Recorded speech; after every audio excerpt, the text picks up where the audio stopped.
사울은 왕이 재임 기간에 대부분의 시간을 자신의 사위이자 부하였던 다윗을 제거하기 위해 허비합니다. 조금만 생각해 보면 굳이 다윗을 제거하지 않아도 자신의 왕위가 위협이 되는 상황이 아닌데도 이 사울은 오늘도 어김없이 십광야 하길라 산까지 다윗을 쫓아갑니다.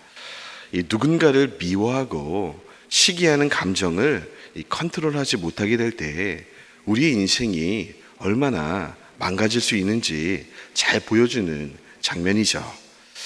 그러므로 우리는 우리 마음에 찾아오는 옳지 않은 감정들을 잘 분별하고 때로는 대적하고 쫓아낼 필요가 있습니다.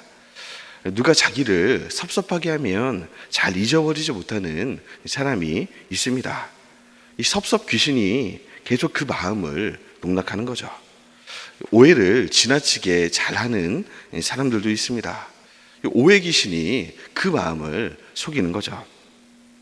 저 사람의 눈빛을 보니까 나를 미워하고 있다, 이런 식으로 오해하고 있는데 몇 년 동안 그렇게 괴로워하고 있는데 알고 봤더니 정작 그 사람은 자신의 이름도 모르고 있는 경우도 있습니다. 그런데도 오해하고 슬퍼하고 좌절하는 거죠. 이 마귀는 디테일에 있다. 마귀는 디테일에 숨어 있다. 참 맞는 말 같습니다. 우리의 진짜 영적 전쟁은 작은 디테일에 있습니다. 우리 마음에 연약한 틈을 비집고 들어오는 마귀의 공격을 방어하고 이겨내는 영성 훈련이 필요한 것이죠. 내 마음에 수시로 찾아오는 옳지 않은 감정들을 우리의 마음의 주인이신 하나님께 아뢰고 기록된 말씀을 통해 결국에 우리의 마음을 지켜내야 한다는 것입니다. 이것이 어찌 보면 진정한 영성 훈련이죠. 다윗도 어찌 보면 사울만큼이나 마음 지키기가 어려운 상황이었을 것입니다. 억울하고 답답하지 않겠습니까? 이 첫사랑이었던 미갈과 신혼의 즐거움도 못 누리고 인생의 황금길을 이 광야에서 구르고 있는데 이 사방의 적들은 이 굶주린 제칼처럼 자신의 목에 칼을 겨누고 있습니다. 누군가 자신을 죽이겠다고 10년 이상 군대를 이끌고 쫓아온다고 생각해 보십시오. 이 밥이 넘어가겠습니까? 이 밤에 편히 잠을 잘 수 있겠습니까? 이 다윗이 실제로 사울의 왕위를 노리고 있었고 권력 의지가 있어서 권력 투쟁을 할 마음이 있었다면야 모르지만 이 다윗은 그렇게 할 마음이 전혀 없었습니다. 그런데도 사울은 이유를 불문하고 무조건 자기를 죽이겠다고 하니까 미치겠는 거죠. 그래서 다윗이 달마다 밤마다 울면서 시를 쓴 것입니다. 마음을 지키기 위해서 말이죠. 맨정신으로는 살 수가 없는 것입니다. 우리가 다윗의 시편을 좋아하는 이유가 여기에 있습니다. 그의 시에는 짠내가 납니다. 가식이 없습니다. 그냥 있는 그대로의 날것의 감정들을 하나님께 여과 없이 쏟아냅니다. 제가 다윗의 시편을 이렇게 묵상하면서 놀라워하는 것은 이 저주시가 많다는 것입니다. 이 내용을 보면 시편의 이 분류 중에 저주시라는 이 분류도 있거든요. 이 내용을 보면 나를 괴롭히는 원수의 이 목을 꺾어 달라는 탄원이 있습니다. 길 가다가 객사하게 해달라고 진지하게 부르짖는 간구도 많이 있습니다. 우리가 생각해 보면 이것을 나쁘게만 볼 것이 아니라 이 기도들은 결국 자신의 마음을 지키기 위한 최후 방어 수단이었습니다. 사울은 그러지 못했죠. 사울은 이 영성 훈련을 이겨내지 못하고 마음의 운전대를 사단에게 뺏깁니다. 그리고 다윗을 시기하는 이 마음, 미워하는 이 마음 속에 파멸하고 말았지만 다윗은 마침내 이러한 몸부림과 영성 훈련을 통해서 자신의 마음의 운전대를 이 마귀의 공격으로부터 지켜냅니다. 재미있는 것은요, 영적으로 혼탁해진 이 사울의 눈에는 언제나 다윗이 보이지 않았고, 영적으로 청명해진 이 다윗의 눈에는 언제나 사울이 보이는 것입니다. 이 사울은 온 군대를 동원했지만 다윗을 발견하지 못하고 잠이나 자자 하고 누워있는데, 다윗은 어디에 숨어서도 사울의 모습을 발견하게 되는 거죠. 오늘 본문 7절을 우리 한번 보시고 읽어보겠습니다. 오늘 본문 7절입니다. 시작. 다윗과 아비새가 밤에 그 백성에게 나아가 본즉 사울이 진영 가운데 누워 자고 창은 머리곁 땅에 꽂혀 있고 아브넬과 백성들은 그를 둘러 누웠는지라. 여러분, 다윗에게 절체절명의 찬스가 왔습니다. 드디어 때가 왔다. 원수를 갚을 때가 왔다. 이것은 하나님이 주신 찬스가 분명하다. 이렇게 생각될 수밖에 없는 상황입니다. 이 사울이야 물론 왕이니까 잘 수 있는데, 놀랍게도 그의 군대 장관 아브넬과 경비대대도 모두 누워 자고 있습니다. 이런 상황이 또 올 날이 있겠습니까?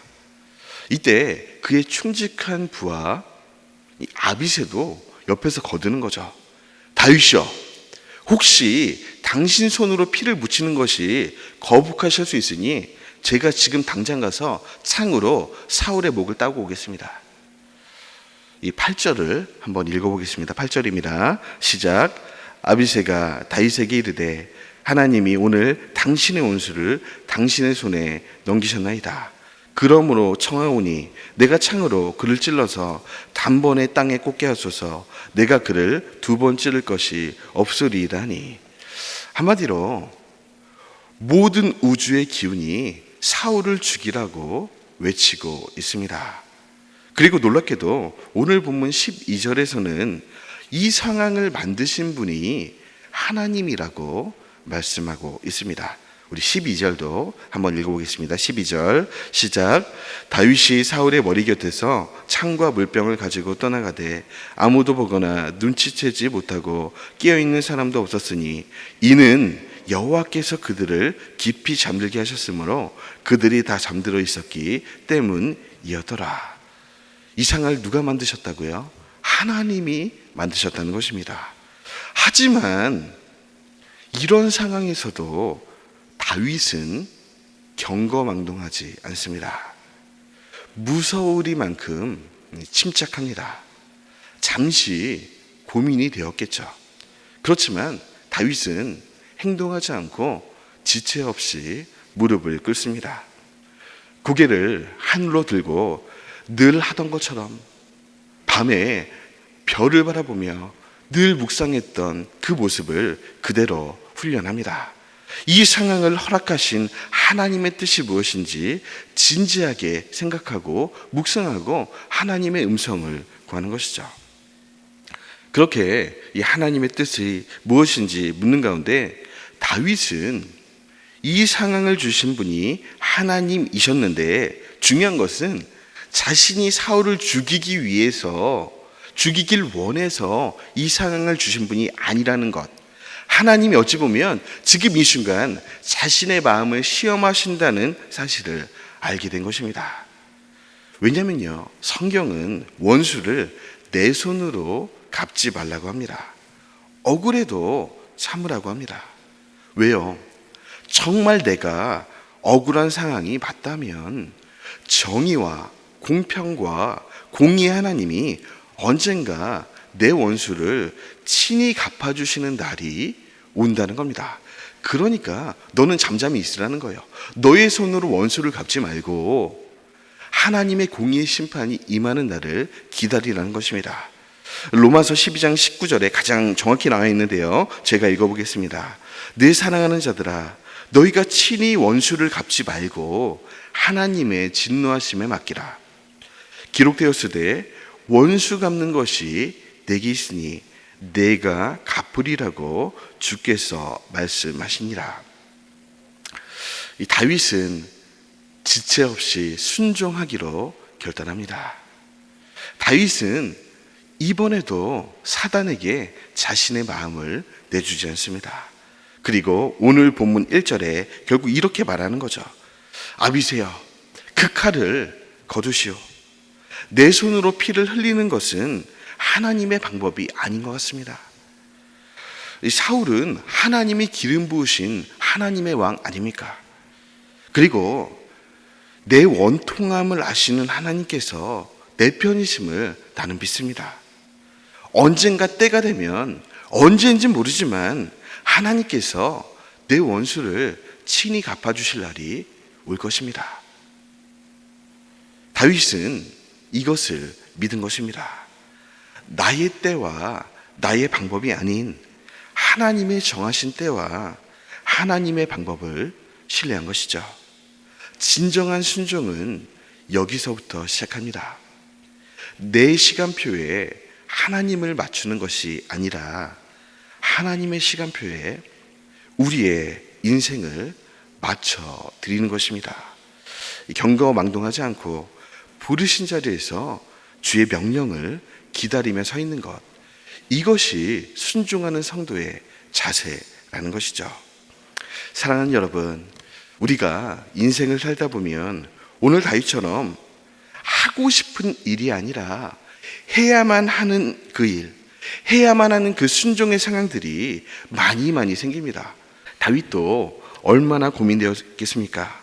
단칼에 사울을 처치하고 모든 상황을 일단락 짓고 싶은 마음이 왜 없었겠습니까? 그러나 잘 기억하시기 바랍니다. 너무너무 하기 싫은 일이지만 하나님의 시간표를 신뢰함으로 내가 지금 해야만 하는 일을 묵묵히 순종하다 보면 언젠가 내가 정말 하고 싶은 그 일을 할 수 있게 되는 날이 오게 될 줄 믿습니다. 베드로전서 5장 6절의 약속처럼 말이죠. 제가 읽고 오늘 말씀 마치겠습니다. 그러므로 하나님의 능하신 손 아래에서 겸손하라. 때가 되면 너희를 높이시리라. 기도하겠습니다.